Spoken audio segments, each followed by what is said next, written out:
Thank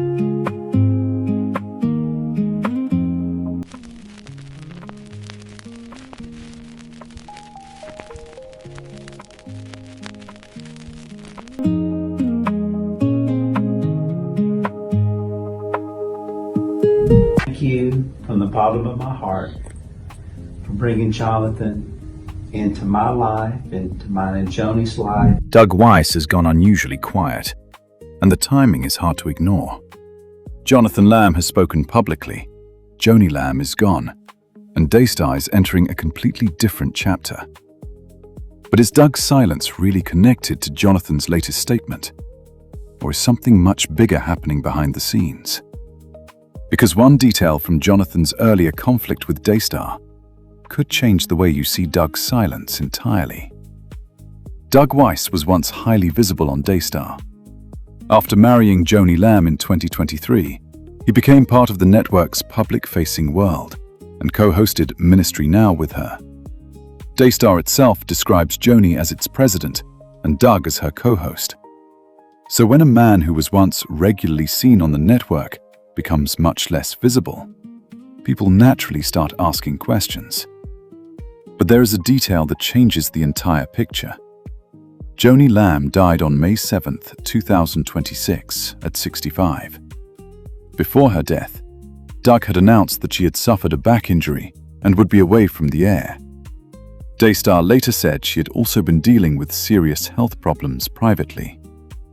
That means Doug's silence cannot automatically be placed at Jonathan's feet. There is grief. There is a major leadership transition. And there is a network trying to move forward without the woman who had been leading it. Daystar said Joni had worked with the board to put an executive leadership team in place so the ministry could continue without interruption. But here's where the story becomes harder to dismiss. Because Jonathan's latest public message appeared after years of conflict with the same network Doug had become closely connected to. And Jonathan isn't attacking Daystar in that message. He's looking backward at where his father started. He's talking about God's faithfulness. So the question changes. If Jonathan is no longer fighting publicly for Daystar, why does Doug's silence still seem so significant? Because their stories were connected long before this latest moment. On May 30th, 2026, Jonathan Lamb returned to a place that carried more meaning than a normal family visit. He stood at the original Daystar television tower in Dallas, the place connected to the early days of his father's ministry. And instead of using the moment to attack Daystar, Jonathan focused on something else. Here in Dallas, Texas, at the site of the first television tower, and take a little visit going down memory lane. His father. Marcus Lamb had started Daystar with a vision that grew far beyond a small television operation. Standing at that old tower, Jonathan reflected on where the ministry began and spoke about God's faithfulness through the years. God be the glory to be able to acquire that. My dad's television ministry in Dallas never would have taken off. Open up the door, allow the ministry to grow. That detail matters, because after everything that happened between Jonathan and Daystar, he could have used the moment to reopen old wounds. He didn't, at least not publicly. Instead, the tone was about legacy, faith, and moving forward. Then, Susie Lamb added another piece to the picture. Her message focused on not allowing the pain of the past to control the future. Taken by itself, that could simply be a message about healing. But when you place it beside Jonathan's recent actions, another possibility appears. Maybe Jonathan is no longer trying to win the old battle. Maybe the goal has changed. And that would be a major shift. Because for years, the story surrounding Jonathan and Daystar was about position, leadership. Daystar made the decision to terminate my son Jonathan Lamb's employment. That decision was not taken lightly. Family conflict, and what happened after Marcus Lamb died. Now, Jonathan appears to be looking at his father's legacy from outside the institution. But here's the question we can't ignore. If Jonathan really is moving forward, why does his story still lead us back to Doug Weiss? The answer goes back to something that happened long before this latest statement, and it involves Doug's marriage to Joni. That connection is where this story gets much more complicated. Now, this is where the story takes a turn. Doug Weiss was not completely separate from the conflict surrounding Jonathan and Daystar. According to reporting by the Dallas Morning News, Jonathan's objections to his mother's marriage to Doug were part of the wider dispute that later surrounded his position at the network. That does not prove Doug caused Jonathan's firing, but it does establish something important. Doug's name was already connected to the family conflict before Jonathan's latest statement. And that changes how we should look at the situation today. Jonathan's disagreement was not simply about a job title. There were questions about leadership, succession, family relationships, and the direction of Daystar after Marcus Lamb's death. And Doug was now part of that family structure through his marriage to Joni. Think about the timing. Marcus dies. Questions emerge about Daystar's future leadership. Joni continues leading the network. Joni marries Doug. Jonathan's relationship with Daystar deteriorates, and eventually, Jonathan is removed from his role.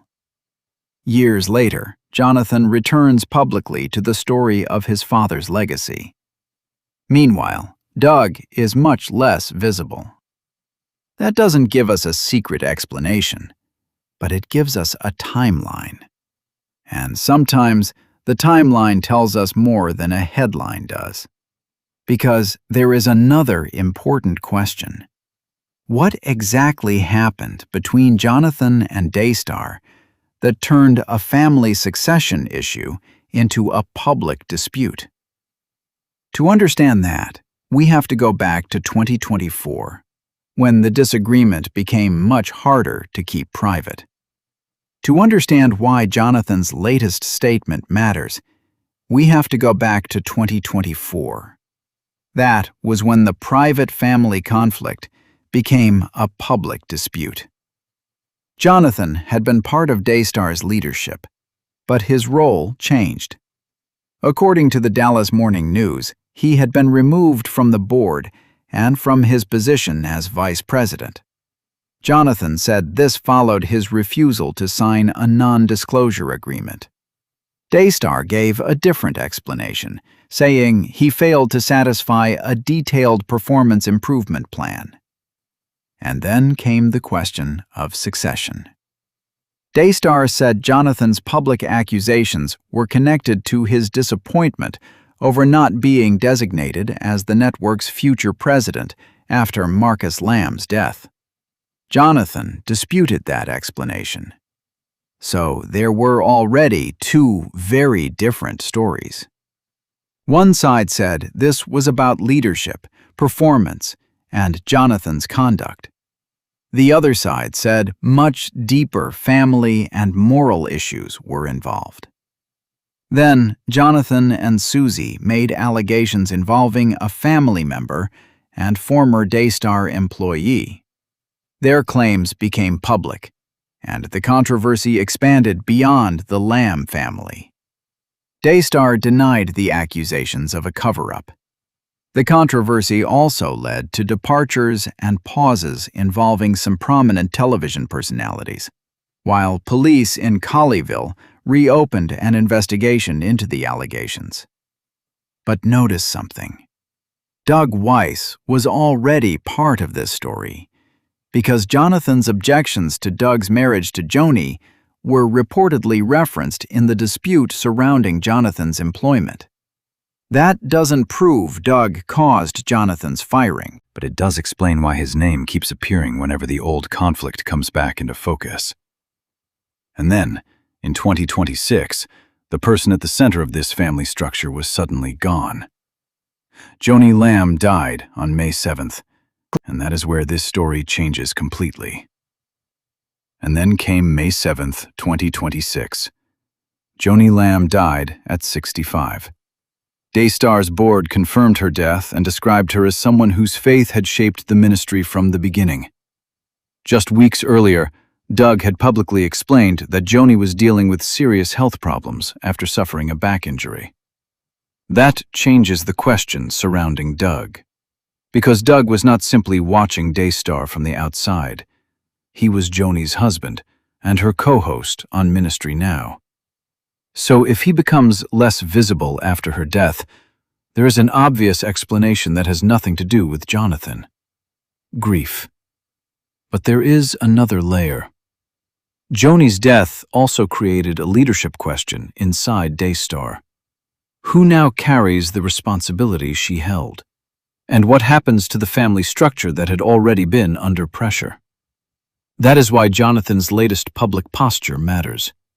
He is looking back at his father's legacy, while the organization his father built is entering another transition. Doug, meanwhile, is facing the loss of his wife, while also being connected to the network she led. So perhaps the silence is not one thing. Perhaps it is grief. Perhaps it is transition. Perhaps it is a decision to avoid another public confrontation. Or perhaps Jonathan's statement has changed the conversation in ways we cannot yet see. But there is something important here. We do not actually know why Doug is quiet. And that uncertainty may be the most honest and most interesting part of this story. Because once you remove the assumptions, one much bigger question remains. So what does Doug Weiss's silence actually mean? There are several possibilities, and none should be treated as proven without direct evidence. The first is the simplest: grief. Doug lost his wife on May 7th, after being the person publicly updating viewers about her health. His own message after her death described a level of loss that words could barely capture. The second possibility is transition. Joni was not just Doug's wife. She was Daystar's president and a major public face of the network. Daystar has now entered a period where questions about its future leadership naturally follow. The third possibility is the one viewers are most interested in: Jonathan's statement. Jonathan is publicly looking back at his father's legacy without openly restarting the old fight. Doug, meanwhile, is not publicly answering him. But that still does not prove a connection. And there is a fourth possibility that may be even more important. Doug may simply be choosing not to engage. After years of family conflict becoming public, silence can sometimes be a strategy, not an admission. So perhaps the real mistake is trying to turn silence into a confession. We don't know what Doug is thinking.